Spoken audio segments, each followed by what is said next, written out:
Olá, prezados amigos, prezadas amigas, boa tarde para todos, que Jesus nos abençoe, que Ele inspire o nosso coração em mais esse dia de estudos sobre a obra Calma, já chegando aí hoje no capítulo 30 da obra. Então a gente agradece a todos os amigos que se fazem aqui presentes e que nos acompanharam ao longo de toda essa jornada até aqui.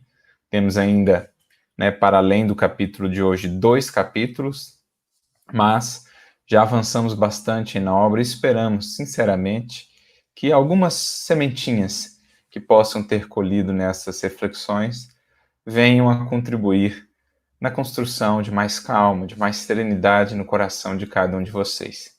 Se isso se der, daremos por satisfeito, com o propósito desse estudo, claro, para nós também aprofundar, construir, avançar nesse estabelecimento da calma, da serenidade em nossos corações.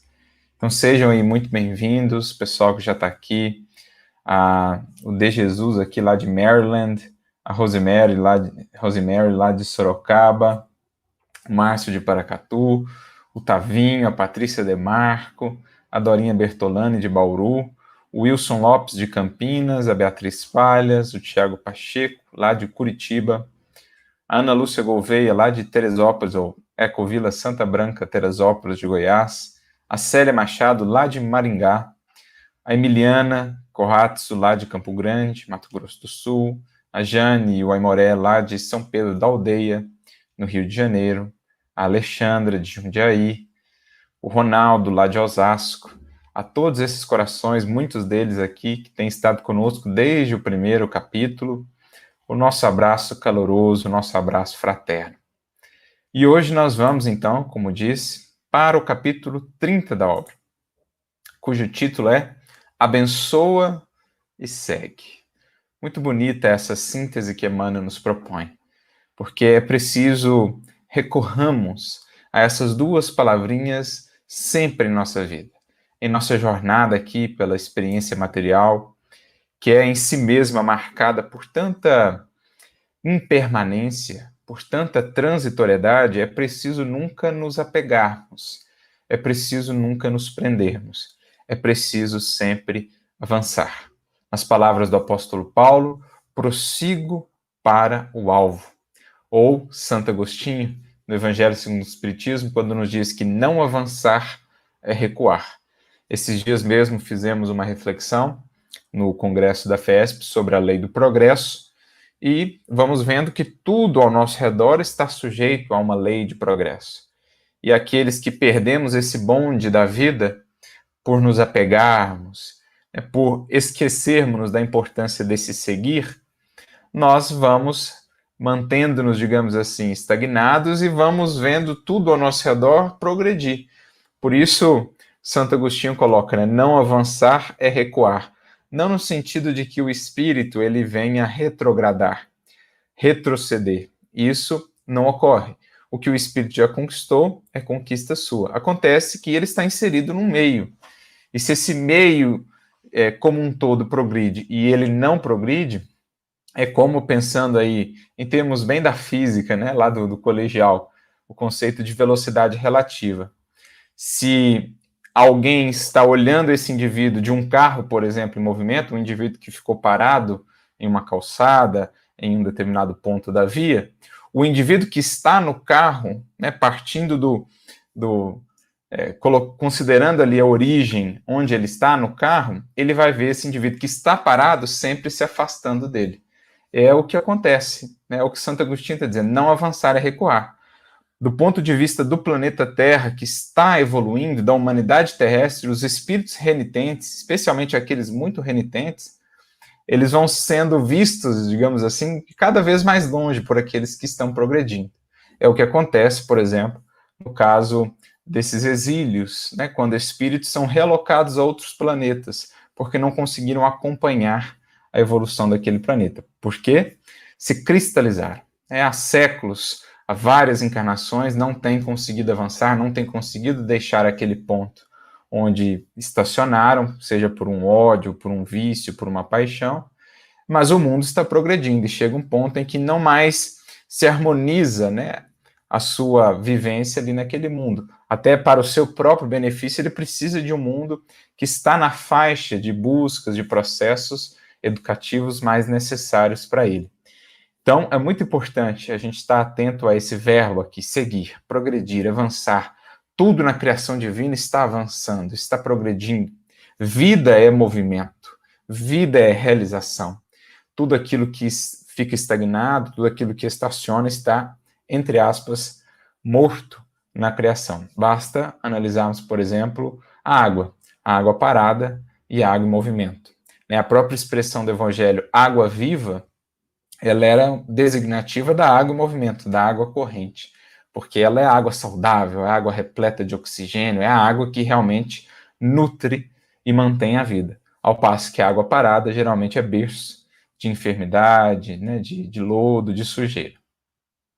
E também o verbo abençoa, que vem antes do verbo seguir, porque não é caminhar à torta e à direito, não é caminhar sem rumo, não é caminhar sem ideal, não é caminhar sem norte, sem uma inspiração que nos conduza de fato. Então é preciso abençoar aqui no sentido de fazer o melhor ao nosso alcance, tanto na relação com os semelhantes, tanto nas nossas atividades diárias, profissionais, espirituais, no convívio no lar, seja no que for, abençoar será valorizar a vida, será valorizar os recursos que o Criador nos dá.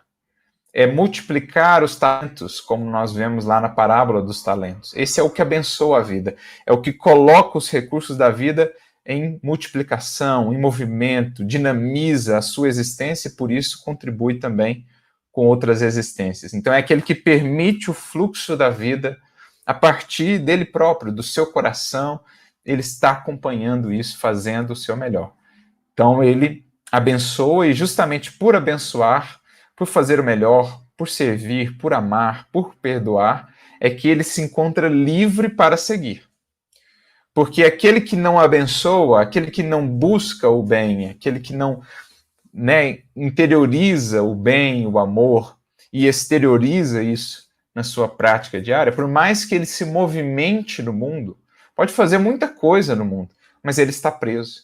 Ele não está efetivamente progredindo. O próprio Emmanuel tem uma mensagem que ele comenta isso. Muitas vezes o indivíduo acha que ele está no caminho da vida aí nos altiplanos, que ele está em pontos muito elevados, quando para a espiritualidade ele está completamente estagnado. Né? Ele pode estar conquistando, realizando um monte de coisa aqui no mundo, cargos, títulos, renome, influência, seja o que for. Mas se no plano interno ele não está amando, perdoando, ele não está fazendo isso com desinteresse, exercendo a caridade, a justiça, né, a misericórdia, ele está estagnado, embora em aparente movimento no mundo.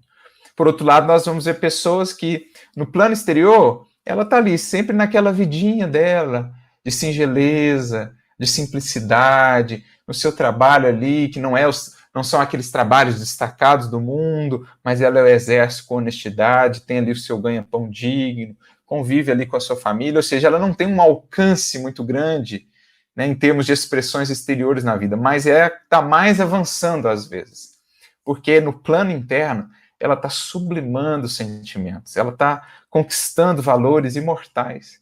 Então, como o nosso olhar humano engana? Às vezes aqueles que fazem tantos estardalhaços no mundo, que passam, né, tão aplaudidos, com tanto brilho, estão absolutamente estagnados, voltam ao mundo espiritual travados.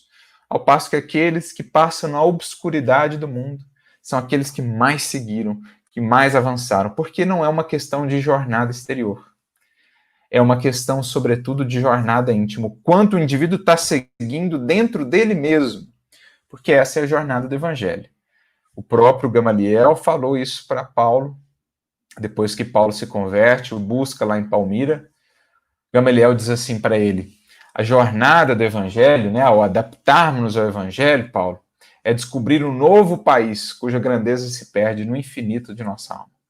Então é jornadear aí por esse país desconhecido de nós mesmos, identificando as imperfeições, né, identificando as várias partes desse campo interior, aquelas que já são férteis e podem melhorar, aquelas que estão absolutamente estéreis, aquelas que estão repletas de espinheiros e ervas daninhas, aquelas que estão cheias de pedregulhos. Essa é a grande jornada do espírito para dentro de si, abençoando e seguindo, portanto, libertando-se para avançar com mais proveito, acompanhando o movimento da vida, fazendo o máximo ao seu alcance, imprimindo a maior velocidade, digamos assim, no seu processo de progredir.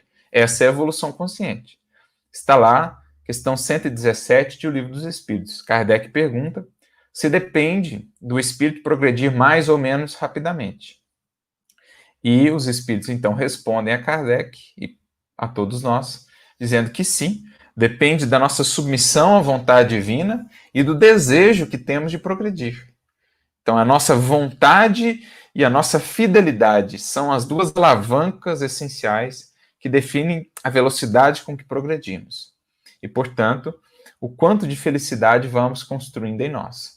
É a vontade de progredir, de melhorar-se, de superar-se, não os outros, mas superar-se, de vencer a si, não no mundo, como diz Jesus, vencer o mundo, seu mundo interior e não no mundo.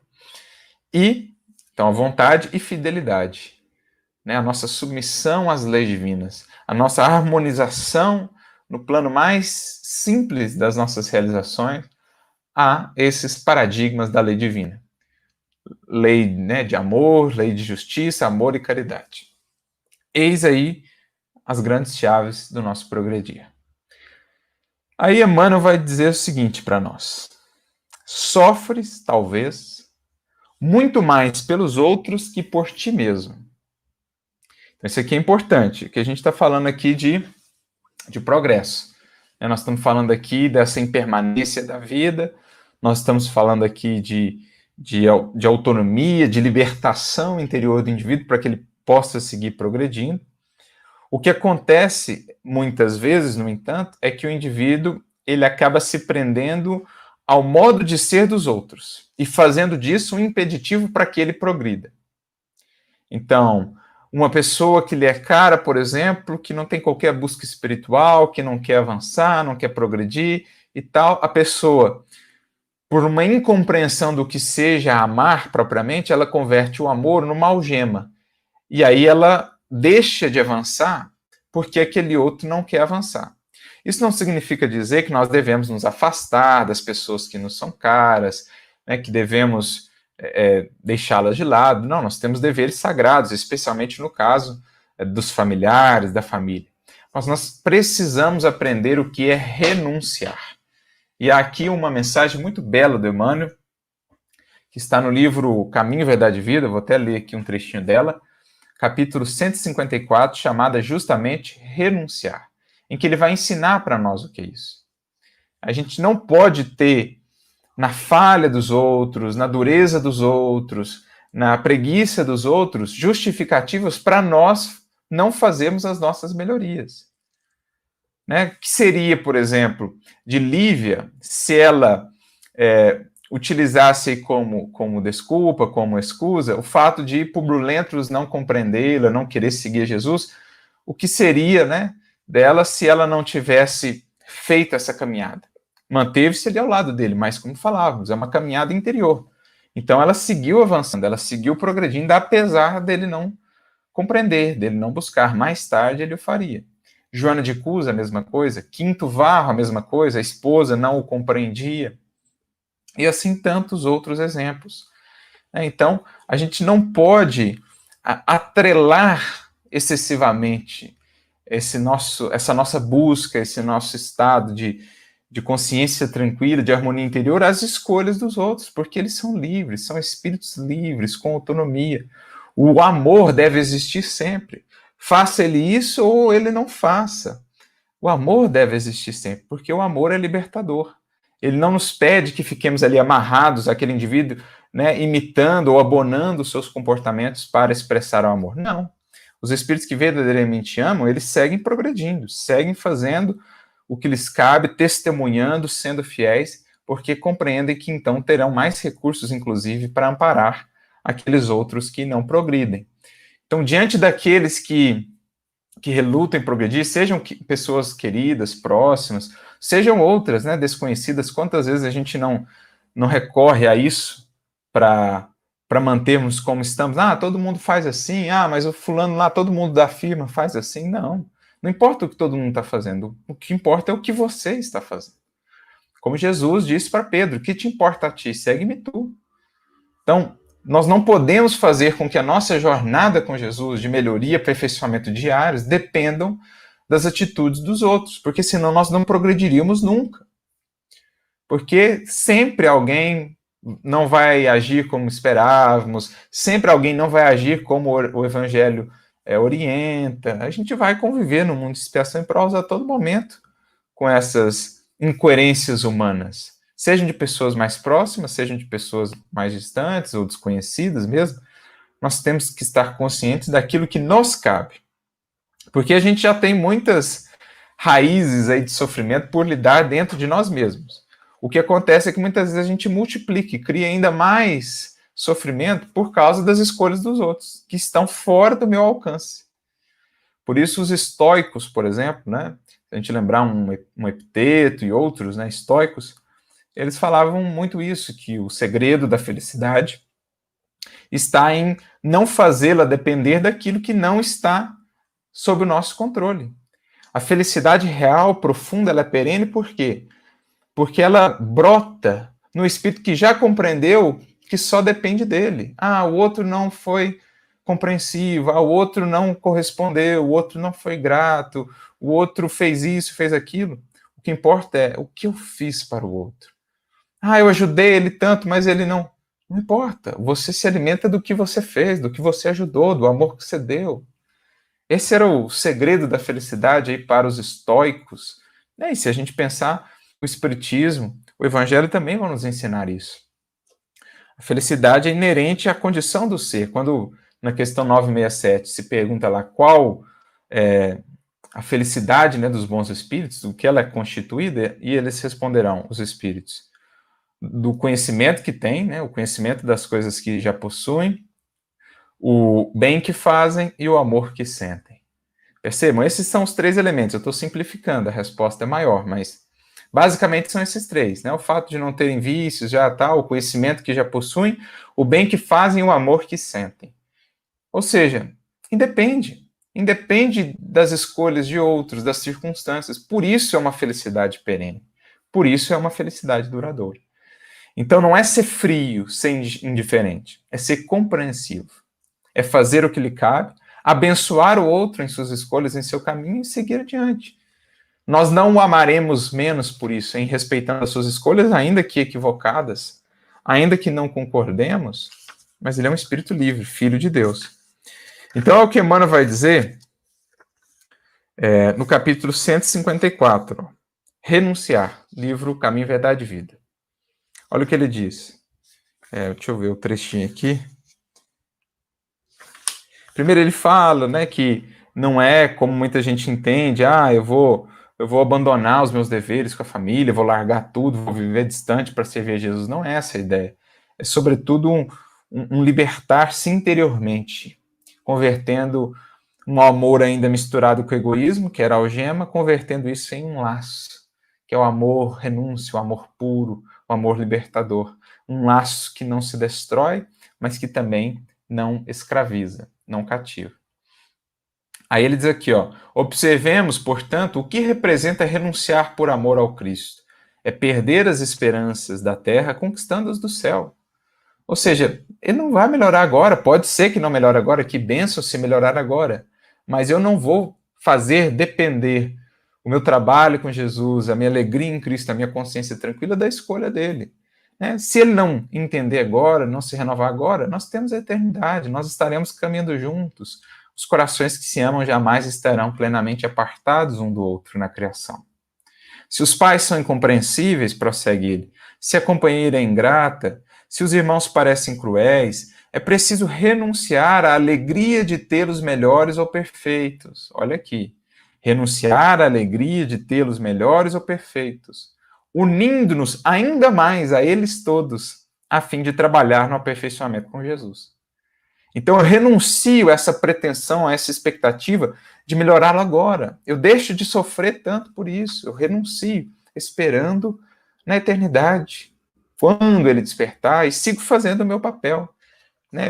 E nesse caso, ainda mais unido a ele, porque com um amor agora ainda mais puro, com a exemplificação, com a paciência, sem expectativas que geram desilusão, sofrimento, angústia, respeitando, compreendendo, abençoando e seguindo. É isso, no fundo, que Emmanuel está dizendo para nós. Né? Então, fica aí a sugestão, leiam depois esse capítulo 154.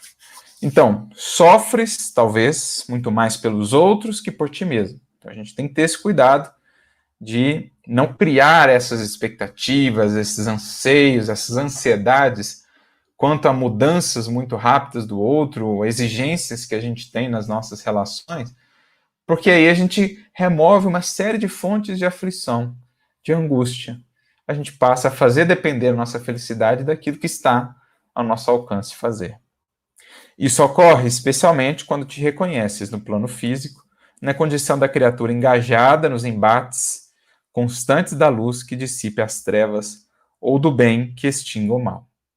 Então, quando a gente está na ignorância, quando a gente está na brutalidade ainda das paixões, na cegueira do espírito, a gente nem vai atentando muito para isso, né? A gente vai passando por cima de tudo, de todos, não está nem muito ligando para o outro. Quando a gente começa a acender uma certa luz, começa a fazer um processo de melhoria, a gente começa a reparar mais no outro, nas incoerências do outro e tal. E aí, nesse início, sobretudo, a gente começa a querer exigir muito do outro, que o outro faça o mesmo processo que nós, especialmente aqueles que são mais queridos. A gente fica muito aflito pelo outro, não fazer isso, não melhorar aqui, não mudar aquilo outro. Tal, mas você segue avançando, seguindo, ganhando maturidade. E aí você começa a entender que é preciso respeitar o tempo do outro. E que não adianta sofrer tanto por mudanças que talvez não virão agora, que só virão quando o outro, de fato, fizer o movimento que cabe a ele. Você entende que cabe a você seguir exemplificando, fazendo o seu melhor, abençoar e seguir. Então, são são etapas da jornada evolutiva de cada um de nós. Primeiro, a ignorância total, a nossa cegueira, né, para conosco, para com os outros, a gente não está nem muito ligando para o outro, nem tão pouco para nós, a não ser pelos nossos instintos, para nossas paixões. Aí acende um pouquinho de luz, a gente começa a fazer esforços de melhoria, começa a tentar no outro. Mas aí para exigir muito, para cobrar muito, e aí sofre, se decepciona, se desilude. Aí avança um pouco mais, conhece-se um pouco mais, amadurece-se um pouco mais. Aí o indivíduo começa a compreender os outros. Ele segue avançando, progredindo, melhorando-se, mas passa a respeitar, passa a não sofrer tanto pelo outro, no sentido de respeitar as escolhas do outro e entender que a vida é infinita, Deus vela por todos, ampara a todos nós, a vida educa, a vida ensina e estaremos juntos. Eternidade afora, mais cedo ou mais tarde, todos despertarão. E a melhor maneira de contribuir é justamente avançando, porque então eu chamo aqueles que ficaram. Né? Em seguindo a jornada, eu abro caminhos também para os que estão ali parados. Em muitas ocasiões, agora ele traz alguns exemplos. Ó. Cultivas a inteligência e percebes logo, ou para logo, as inteligências que se burilam para a exaltação do egoísmo próprio.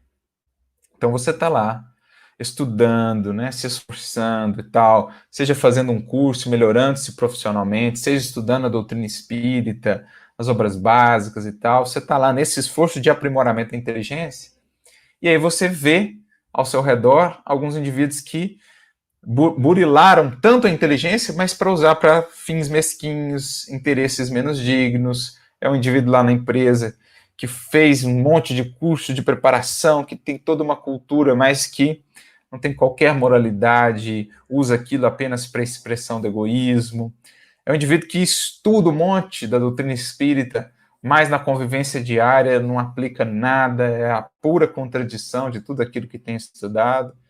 Isso, se não estivermos atentos, desanima o indivíduo, porque ele se vê meio fora do ninho, mas para que eu vou ser o diferente? Mas não, é preciso ser fiel à sua consciência. Este que está agora ilustrando a sua inteligência, mas ainda para usá-la para o mal, para o egoísmo, mais cedo ou mais tarde desperta. Porque a luz que se acende na consciência, mais cedo ou mais tarde, ela convida também o indivíduo a acender a luz no coração. Questão 780A, de O Livro dos Espíritos. O progresso intelectual, ele engendra o progresso moral, porque o indivíduo vai ganhando em discernimento. Então, quanto mais ele vai avançando, conhecendo, embora a moralidade fique ali para trás, na retaguarda, chega uma hora que a distância é tão grande que aquilo gera um incômodo muito grande, porque o indivíduo já sabe discernir. E aí ele entende por si, né, internamente, ele desperta para a necessidade de equilibrar progresso intelectual e progresso moral. Então não desanima, ora por estes, né, abençoa eles e segue adiante. Mas não desanima, não segue nos mesmos caminhos. Ah, todo mundo está fazendo assim, todo mundo estuda, depois dá um jeitinho lá para conseguir isso. Não seja você o que faz isso. Estuda e faz o seu melhor. Se a vida não te abre essas portas, não recorra a esses jeitinhos, não recorra à corrupção, não recorra ao egoísmo. Isso é uma conquista falsa, isso é ilusão, porta ilusória que a gente entra. Né? Só tem valor, só satisfaz e nutre a alma o que é verdadeiro, o que foi feito no âmbito da moralidade, no âmbito dos princípios do evangelho. Tudo mais é ilusão humana, que passa como as brisas e as brumas da manhã, ante o sol da verdade. Então não seja você o que segue esses caminhos. Se os outros estão seguindo, ora por eles. Né? Quanto mais consciência tiverem, mais inteligência, mais responsáveis serão. Agora, você já sabe que não é esse o caminho a ser feito. Por outro lado, prossegue Emmanuel, não raro aprimoras o sentimento e surpreendes os que te recebem os melhores investimentos de amor, congelando-te o trato na indiferença. Então você está lá, na labuta intensa para vencer o egoísmo, o orgulho, a vaidade, e faz o seu melhor ali para o indivíduo. O indivíduo responde com indiferença, com sarcasmo, com ironia, com ingratidão. Dá aquele desânimo, mas é preciso não se deixar abater, não desistir.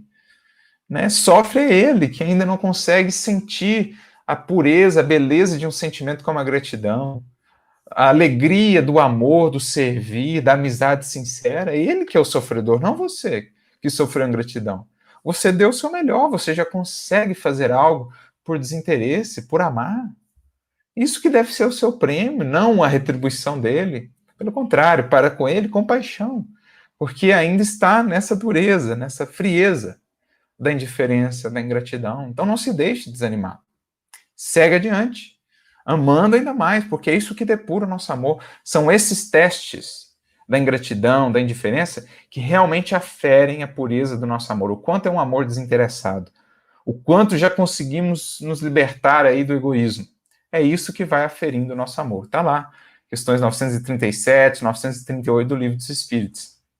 A questão das decepções, da ingratidão. Né? O homem de bem, verdadeiramente, ele é feliz pelo bem que faz, né? Não pelo que recebe da parte daquele que foi o objeto, né, do bem. Frequentemente, prossegue Emmanuel, compreendes os que não te compreendem e amas aqueles corações que ainda não te conseguem amar. Ainda assim, mesmo que a solidão interior te flagele nos recessos do espírito, não te lastimes e prossegue agindo e servindo sempre. Meus amigos, todos nós, no processo de jornada ascensional, enfrentaremos essa solidão. Faz parte. Né? É a academia do Evangelho do Cristo, nos diz André Luiz, logo no prefácio do Nosso Lar. É o discípulo, ele só, na companhia do Mestre, efetuando o curso difícil, recebendo vastas ou grandes lições sem cátedras visíveis e ouvindo longas dissertações sem palavras articuladas. É no âmbito aí dessa solitude interior que não se faça também isolamento, que não se faça rancor, ressentimento, não. É aprender a conviver com essa solidão interna, da nossa comunhão ali com Jesus, mas também traduzindo isso em mais fraternidade, em mais serviço, em mais amor. Leiam depois, aqui no capítulo 70 do livro Fonte Viva, uma das mais belas mensagens de Emmanuel, intitulada justamente Solidão, que ele fala desse caminho aí do discípulo. Ele começa já dizendo assim, à medida que te elevas monte acima, no desempenho do próprio dever, experimentas a solidão dos cimos, e incomensurável tristeza te constringe a alma sensível. E aí ele segue. É como um indivíduo que, subindo a montanha, ele pode ver mais longe, mas ele também se encontra mais só, é tudo mais silencioso. É um indivíduo que, aqui no plano do mundo, ele não está mais na faixa da multidão apenas, de fazer tudo o que os outros fazem, de buscar apenas o terra a terra. Internamente ele já se elevou, já vê as coisas mais longe, mas ele se sente meio que deslocado, ele se sente meio que insulado, né? Em meio ainda a condições tão diferentes como é a Terra. Mas ele está mais profundamente ligado a Jesus, porque já aprofundou a sua experiência com o Mestre. E isso é para ele estímulo, força. Não para se prender numa torre de marfim desprezando os que ainda não subiram, mas para servir ainda mais, né? E avançar, progredir mais para ser ainda mais útil a Jesus, à multidão. Convence-te de que estás passando por um mundo em construção, com o dever de edificar a vida melhor em ti mesmo. Então é um mundo em construção.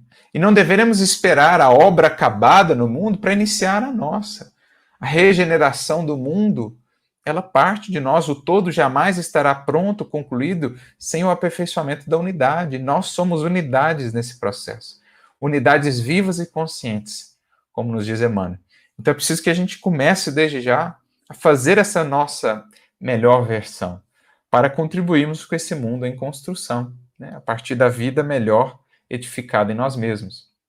Então, é como diz Guimarães Rosa, né, nas suas palavras, ele diz assim: o Senhor mire e veja, o mais importante e bonito do mundo é que as pessoas não são sempre as mesmas, ou não estão sempre iguais, ainda não foram terminadas, estão sempre mudando, né, que elas vão sempre mudando. Afinam ou desafinam, verdade maior. É o que a vida me ensinou. Isso me alegra de montão. É o que Guimarães Rosa vai dizer lá no seu livro Grande Sertão Veredas, ou seja, as pessoas não estão sempre iguais, ainda não foram terminadas. Nós todos estamos em processo de aperfeiçoamento, né? Estão sempre mudando. E isso é, de certo modo, a beleza do mundo, porque é essa lei do progresso a que todos estamos sujeitos, que não sejamos nós aqueles que ficam parados no tempo, né? Aqueles que são sempre iguais, são sempre os mesmos, aqueles que não estão buscando ser versões melhores de si mesmos, a cada dia, a cada mês, a cada ano, a cada vida, né? A cada existência. Por muito te afeiçoes a criaturas determinadas, recorda que todos nós, os que nos achamos em ação, no aperfeiçoamento do planeta, estamos na condição de colegas uns dos outros, nem sempre dispostos à desincumbência dos compromissos assumidos e sempre suscetíveis de queda e erro. Né? Enquanto não formos espíritos puros, estamos suscetíveis à queda e erro. E nós somos colegas uns dos outros. Cada um tem a sua parte a cumprir nessa obra como um todo. Nós estimulamos-nos uns aos outros, mas devemos estar atentos essencialmente com a parte que nos cabe. Não nos cabe ficar ali vigiando o outro, né, pressionando o outro para fazer a parte que lhe cabe. É um ser livre, autônomo. As consequências de suas escolhas, ele mesmo as encontrará, no plano da própria consciência e nas próprias circunstâncias que a vida lhe traz.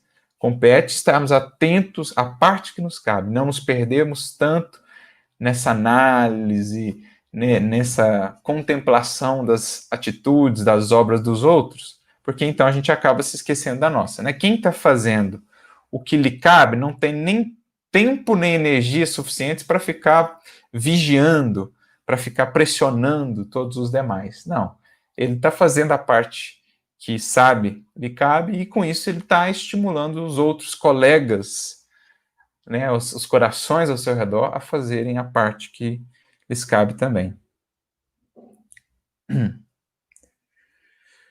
A Ana Lúcia Gouveia diz aqui para nós, né? A mansidão e a serenidade conquistam os corações, representam a felicidade. Ninguém resiste a uma pessoa calma e serena, e esta pode resistir a todos. Então, ótima síntese. A calma e a serenidade do coração, de consciência tranquila, estimula os outros.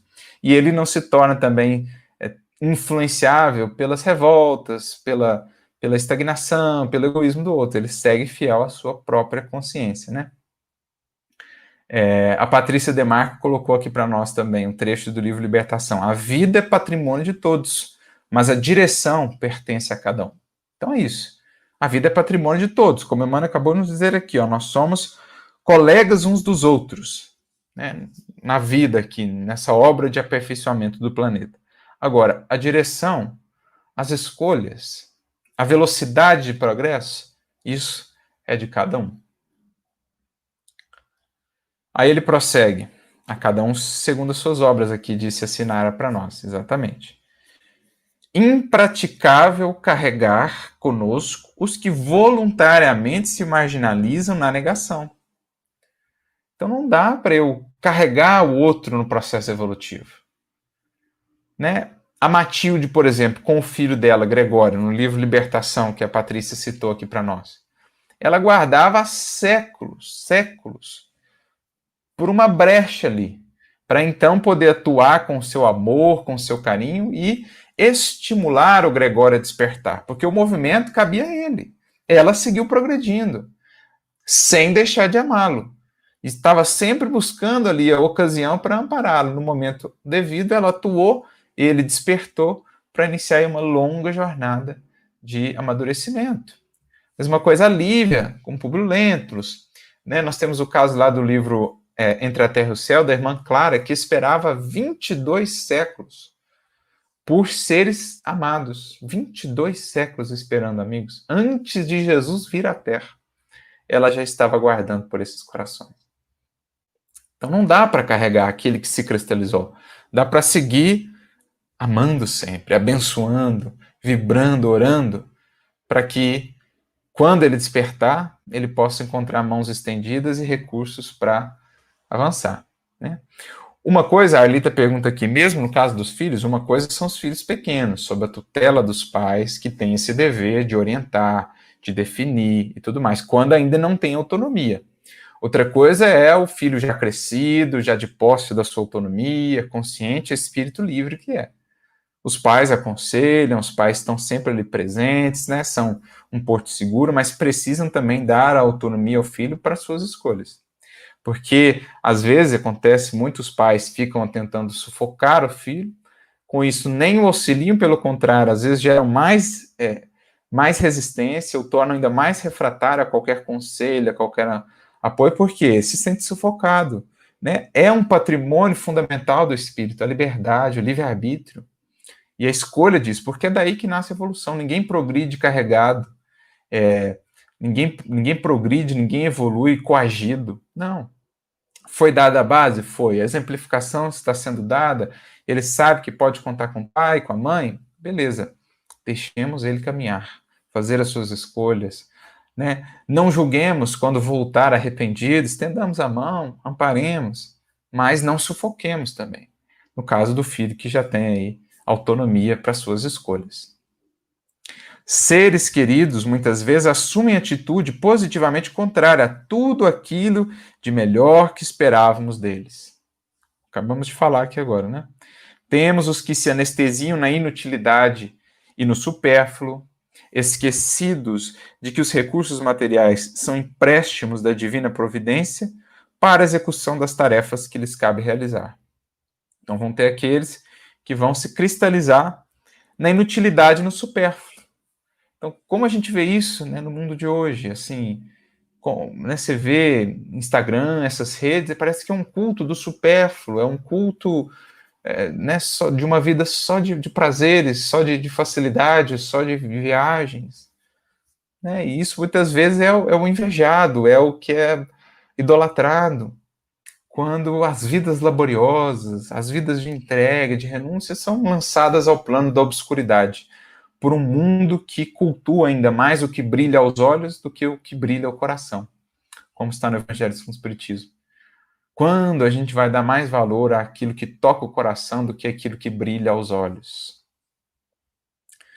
Os que vagueiam no curso de uma existência inteira, procurando a realidade de Deus como quem acende uma vela para enxergar o sol. Então, o sol está aí, né? A luz solar, a gente está acendendo uma vela para enxergar o sol. Ou seja, ele tá tão cego para esse sol que o envolve, que ele está tentando acender a vela para ver se consegue enxergar.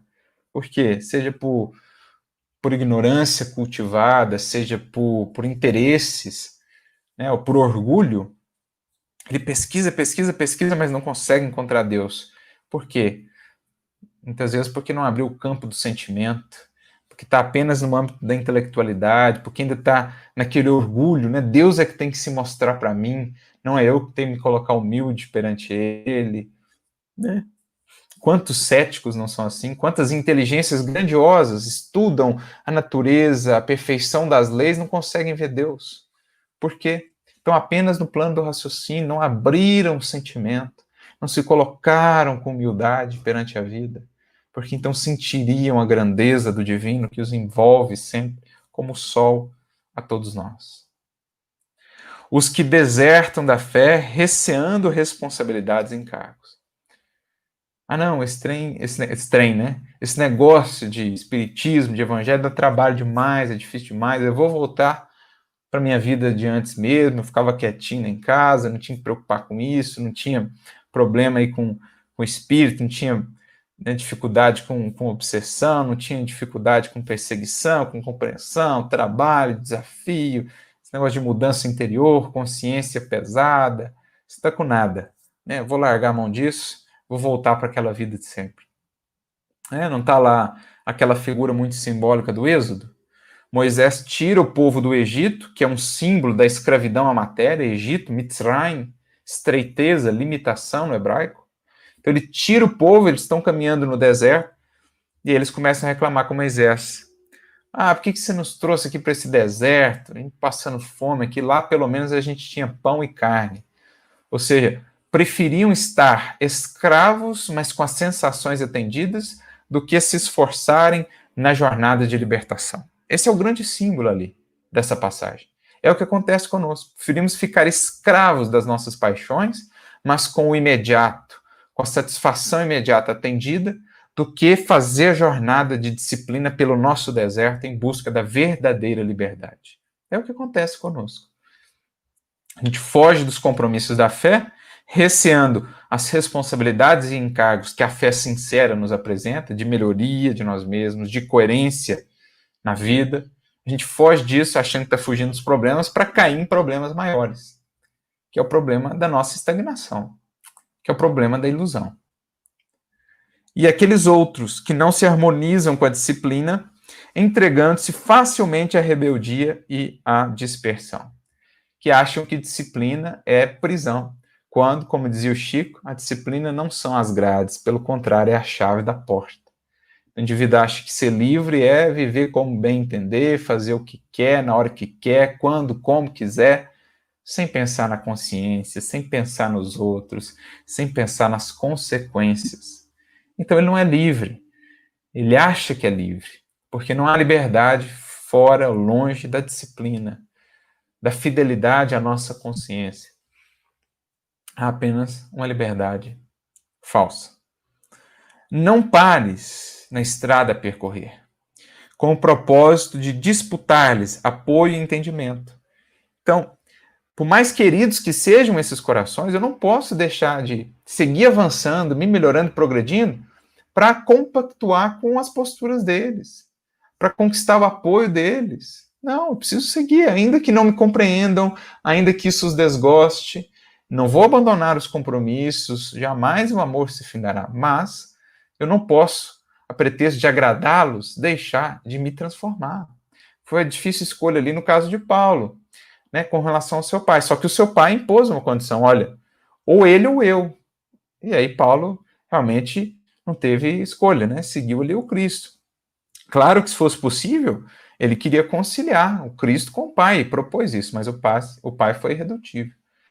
Então, a pretexto de disputar-lhes apoio e entendimento, não pares de caminhar. Siga progredindo, siga fazendo-se melhor, porque mais tarde compreenderão o seu exemplo, o seu testemunho e, digamos assim, exaltarão ainda isso, né? Agradecerão profundamente a isso. Emmanuel agradecendo a Lívia. A gente vê logo pelo prefácio do livro Há 2000 Anos o que o coração dele sente por Lívia de gratidão, pela grandeza daquela mulher, do exemplo que ela teve, né? Sendo fiel ali ao Cristo, ainda contando com a incompreensão dele e tal, mas sendo fiel. O apoio que pudermos oferecer ao bem dos outros é sempre benefício a nós mesmos. Então, mais do que querer apoio, né, compactuando com a estagnação em que estão, é avançar para oferecer a eles apoio do bem que fazemos, do bem que construímos em nós. E a compreensão nasce da maturidade que apenas o tempo e a experiência conseguem acumular. Então é isso, não dá para exigir e esperar de outros corações, assim como os benfeitores não esperam de nós, uma compreensão que é filha do tempo, da maturidade. Imagina se Jesus exigisse isso de nós àquele tempo, quando esteve entre nós. Não, todo espírito que progride sabe que, por ora, o ser amado pode até não compreender as suas realizações, os seus empenhos, mas mais tarde essa compreensão virá e ela se converterá num grande estímulo ao progresso daquele ser amado. Todos os exemplos que a gente citou aqui hoje. Foi o que os tem impulsionado. Emmanuel tem progredido realmente por amor a Jesus, que ele não pôde compreender naquele momento, né, por amor a Paulo também, que ele não pôde compreender em toda a profundidade naquele momento, por amor especialmente a Lívia. A gente vê o carinho com que ele se refere a ela, buscando alcançar, né, os patamares onde ela já está aí evoluindo. Se conheces companheiros que se distanciaram do caminho em que te dedicas a aprender e a permanecer, trabalhar e servir na seara de luz, entrega-os a Deus e segue adiante. Então, lembra, antes de serem seus parentes, seus filhos, seu cônjuge, seu irmão, seus pais, eles são filhos de Deus. E Deus vela por todos. Deus, por meio da vida, a todos educa, a todos desperta, a todos instrui. Então não tenha a pretensão, não queira ter a pretensão de ser Deus na vida do outro, de definir os seus caminhos, de, né, ser esse condutor. Acenda a luz do exemplo e vai adiante. Entrega-os a Deus e segue, fazendo o seu melhor. Deus tem recursos para auxiliar a todos e a socorrer-nos a cada um. Então, olha que lindo isso, né? Deus tem recursos para socorrer a todos e amparar a cada um de nós naquilo de que nós necessitamos. Então, cessemos essa pretensão de divindades, de sermos aqueles que gerenciamos as escolhas e o progresso e os caminhos daqueles que amamos. Não. Amar é libertar. É, sim, acender luzes, colocar a candeia no alqueire, apresentar nortes, rumos, caminhos, mas sem arrastar, sem coagir, sem violentar nenhuma consciência. Eis o amor que aprendemos com Jesus, o renunciar, né, que está aqui no capítulo que nós lemos do Caminho, Verdade e Vida. Beleza, amigos? Espero que tenha sido útil aí a reflexão de hoje. Saibamos cada vez mais abençoar e seguir, porque realmente estaremos fazendo o melhor, né, diante de cada circunstância. Vamos ver aqui os comentários. O Nilmax Silva diz: acho muito difícil executar certos sentimentos como gratidão, paciência, amor, muito teste de resistência. Eu imagino que ele tenha dito que é muito difícil lidar com a falta disso, talvez, né? Quando a gente faz o melhor e o outro não tem gratidão, o outro não tem amor conosco. ou talvez ele tenha dito exercitar gratidão, paciência, amor, enfim. É construção, amigo, né? É tudo construção. Toda árvore um dia foi cultivadores do nosso campo interior, zelar por elas, nos pequenos esforços de cada dia, porque então essa sementinha, muito antes do que a gente imagina, ela vai se convertendo numa árvore, e ela já vai trazendo as primeiras flores e os primeiros frutos para iluminar a nossa vida.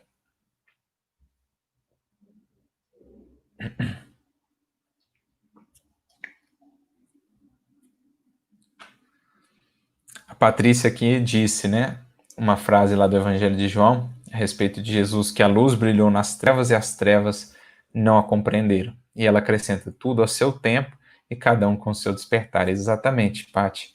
Nós precisamos acender essa luz, assim como Jesus nos ensinou a fazer, e entender que esse compreender, essa compreensão virá na medida em que cada um internamente for acendendo a luz do próprio discernimento. Por isso, como disse aqui Emmanuel, a compreensão nasce da maturidade que apenas o tempo e a experiência conseguem acumular. Não esperar, portanto, dos outros o que ainda não podem dar. Entendê-los em suas circunstâncias, em seu momento, em sua faixa de buscas e de consciência, fazer o nosso melhor, abençoando e seguir com os nossos compromissos diários. Beleza, meus amigos? Que Deus abençoe então a todos vocês, uma excelente semana, um ótimo final de semana também, muita paz no coração de cada um de vocês. Retornamos então na quarta-feira que vem para o penúltimo capítulo da obra Calma. Nos vemos lá, se Deus assim quiser. Fiquem com Ele, muita paz e muita luz. Até a próxima.